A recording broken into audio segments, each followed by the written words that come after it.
Donc dans cette vidéo, on va discuter un petit peu des méthodes que j'ai utilisées pour approximer un arc tangente, arc cosinus et arc sinus. Donc on y va tout de suite. Alors bon, je repose un petit peu vite fait le concept de arc sinus et arc cosinus. Donc quand tu fais cosinus par exemple de x, c'est que tu connais déjà le nombre de tours entre guillemets voilà, que tu vas faire sur ton cercle trigonométrique et tu veux le résultat du coup de cosinus. Alors que du coup c'est l'inverse en fait dans arc cosinus, hein. C'est tu connais déjà la valeur de cosinus et tu sais pas combien de nombre de tours tu as fait. Donc techniquement, comment tu peux un petit peu déjà définir l'output de arc cosinus, vu que cosinus de x c'est entre moins 1 et 1, si tu vois un petit peu le cercle trigonométrique, hein, tu sais que à 0 c'est égal à 1 et à pi c'est égal à moins 1, du coup l'output de arc cosinus de x c'est entre 0 et pi. Hein, tu vois, un demi-tour c'est pi. Pareil pour arc sinus, c'est quoi ça fait quoi arc sinus quand tu visualises un petit peu le cercle trigonométrique?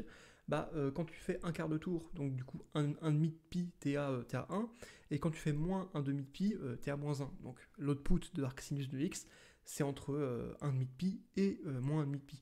Voilà, ok, donc c'était juste un petit peu pour reposer un petit peu le concept, un petit peu les bases, pour s'y retrouver là dans les algorithmes, dans les méthodes dont je vais vous parler, que j'ai utilisées pour approximer ces fonctions-là.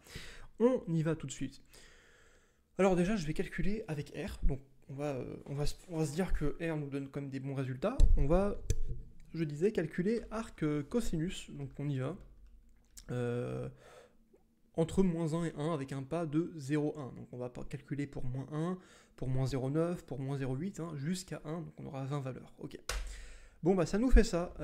Donc on commence évidemment, on s'attendait, hein, comme je vous l'ai dit, à pi pour moins 1. On descend progressivement jusqu'à 1,5 de pi quand en fait c'est égal à 0. Et après on descend encore jusqu'à 0 quand cosinus du coup de x est égal à 1.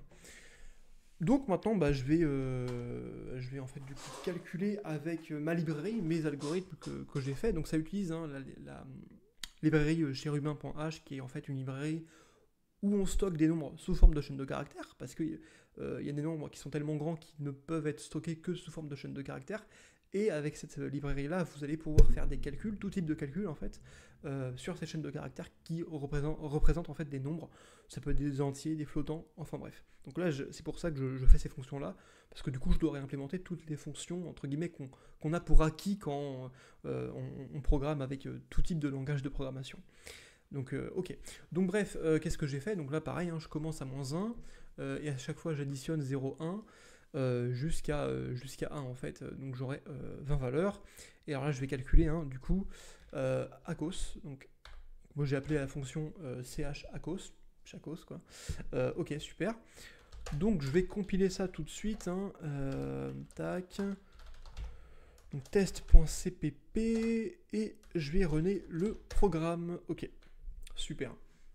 Donc là, qu'est-ce qu'on a? On commence évidemment à pi, et après on a 2,68,7, et là tu vois on a 2,69,0, après on a 2,49,8, et puis là on a 2,49,7, quasiment 8 en fait, hein, etc. Si vous voyez un petit peu, à chaque fois on a les mêmes valeurs, tu vois là on retrouve un demi de pi qui est juste là, et un demi de pi on va le retrouver juste là aussi, et avant on avait quoi?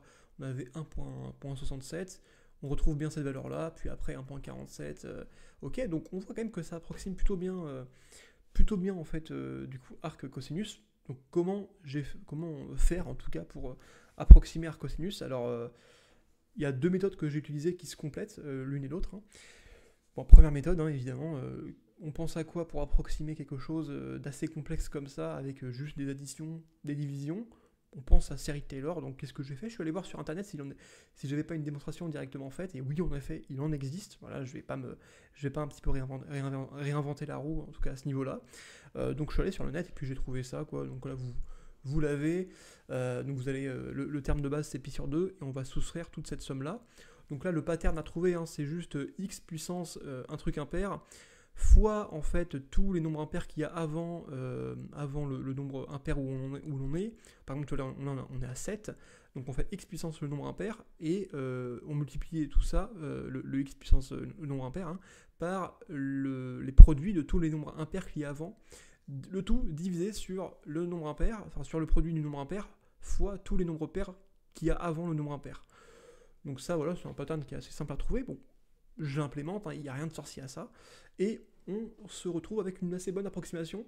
Le problème, c'est que même s'il est dit là sur le net que ça converge pour -1 et 1, donc que ça devrait être assez fidèle entre -1 et 1, en vrai, quand je dépassais 0,92 et quand j'étais en dessous de -0,92, donc entre -1 et -0,92 et 0,92 et 1, j'avais quand même des résultats qui n'étaient pas très convaincants. Donc ce que j'ai fait un truc ultra basique, hein. J'ai dessiné sur GeoGebra en fait littéralement cosinus de x, quoi.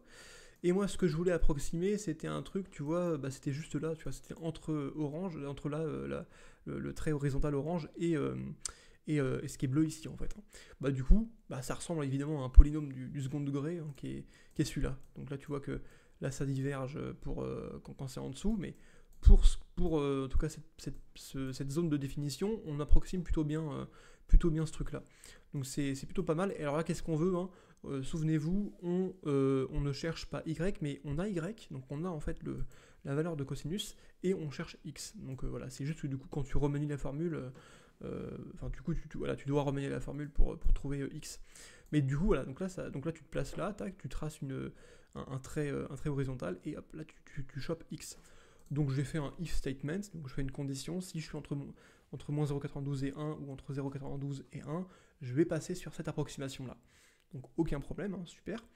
Maintenant, pour arc sinus, alors, ce qui est pas mal avec le cercle trigonométrique, c'est qu'on a des symétries entre cosinus et sinus, hein. Alors, voilà, donc là, je fais un petit dessin ici.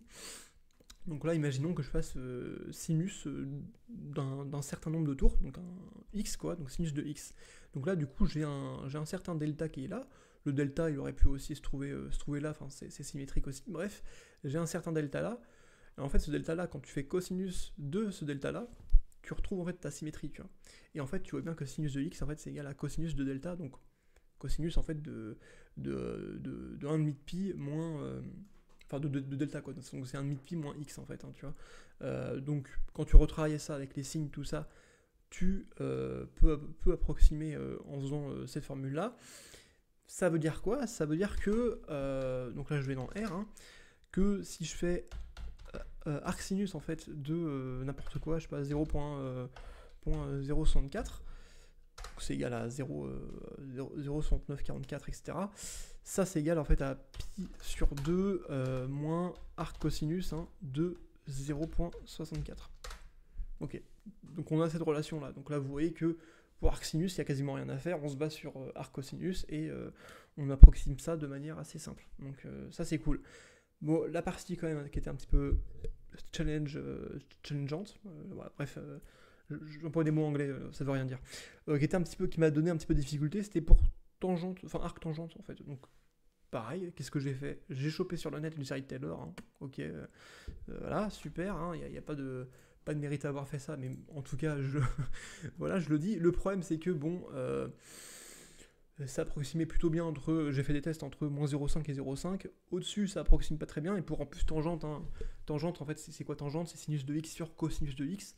Donc c'est techniquement, on peut assimiler ça à un coefficient directeur, hein, je veux dire, c'est comment évolue y, donc sinus de x sur un delta d'abscisse, donc cosinus de x.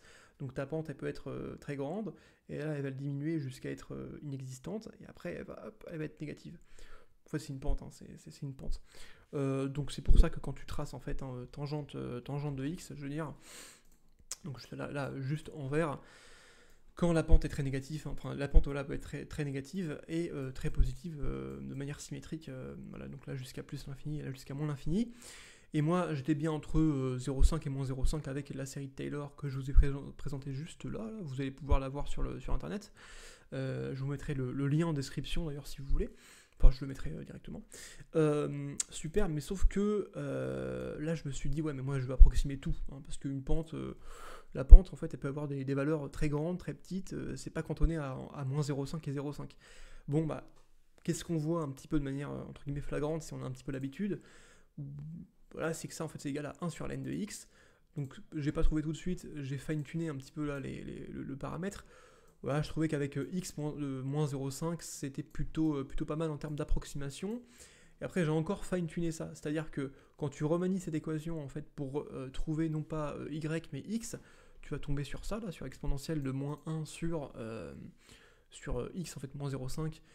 Et tu vois que ton moins 1, là, ton moins 1 sur un truc très grand, en fait, ça tend vers 0. Et exponentielle de 0, ça tend vers 1. Et toi, quand tu veux que ta pente soit très grande, tu veux que ça soit, tu vois bien que tangente, c'est défini entre 1 demi de pi et moins 1 demi de pi. Donc tu veux que ça soit entre du coup 1,57 et moins 1,57. Donc tu vas additionner à ta limite, donc qui est 1, on l'a vu tout de suite, hein, exponentielle de 0 c'est 1. Bah, tu vas additionner les décimales de 1 demi de pi, donc 0,57, 0,796, c'est à peu près un truc du genre, quoi. Donc voilà, c'est assez artisanal comme méthode. Il y a peut-être des trucs à revoir et qui sont bien mieux d'ailleurs si vous avez des trucs à me partager. Mais faites-le dans les commentaires, c'est fait pour ça. Et je serais ravi de lire ce que vous avez à dire sur ce sujet-là. Donc voilà, alors qu'est-ce que je voulais dire? Oui, bah alors là, j'ai même pas calculé, comparé les valeurs que nous donne R pour sinus de x. Donc là, je reviens sur sinus de x, enfin sur arc sinus de x, mais on va y aller. Donc là, tu vois, si je fais arc sinus de x entre moins 1 et 1 avec un pas de 0,1, on a un truc égal à ça. Et avec l'implémentation que j'ai faite, qu'est-ce qu'on a? Donc ch assin.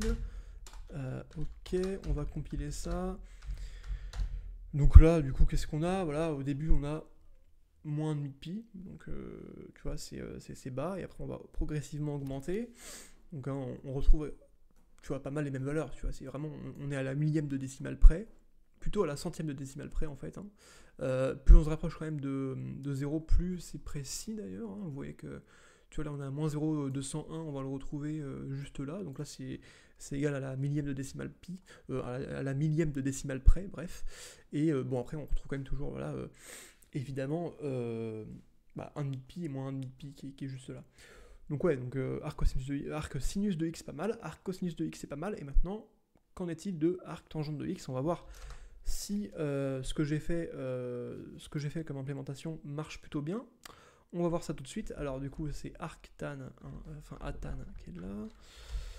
On a ce type de valeur là, ok. Après, je vais changer la fonction pour calculer arctan. Ok. Merde. Donc je compile et je lance le programme. Et je vais comparer les valeurs du coup. Donc là on débute à moins 0,78, là on est bien. Bon, on est à moins 0,76, donc c'est quand même un peu moins précis, tu vois. Moins 0,73, moins 0,729, donc voilà. Et plus on tente, là le moins 0,197, on va le retrouver juste là. Ok. Et puis là, je sais pas, le 0,463, on va le retrouver juste là aussi, hein, c'est pour les mêmes valeurs de x. Et on a 0,118 là, et on a 0,8, donc tu vois.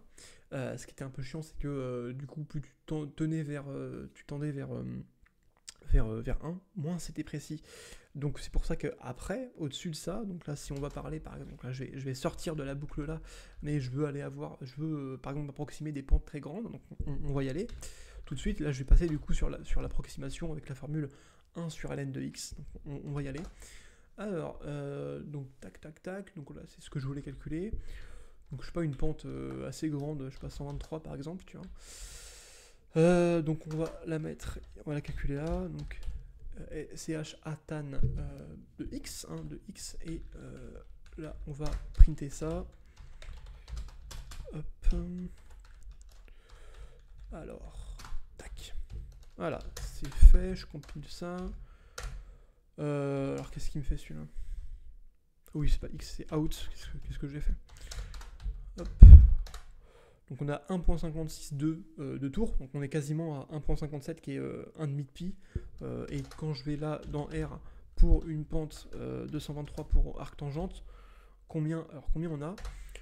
Voilà, on a 1.562 et moi j'ai quoi? J'ai 1.562,699. Donc tu vois, là pareil, 1.56.2, 6, bon, 6, voilà après. Donc plus c'était grand, plus d'ailleurs ça approxime bien. Le seul problème que j'avais pour l'approximation de tangente quand même, c'est vers entre 1 et 2, tu vois, où en fait j'ai dû approximer avec un exponentiel.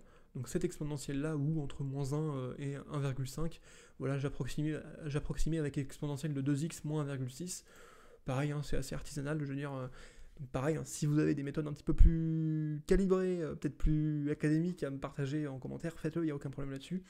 Voilà, donc en tout cas c'est une petite vidéo pour vous présenter un petit peu les méthodologies que j'ai utilisées pour approximer ce genre de fonction. Et puis je vous dis à la prochaine, et puis j'espère que la vidéo vous aura plu. Allez, salut!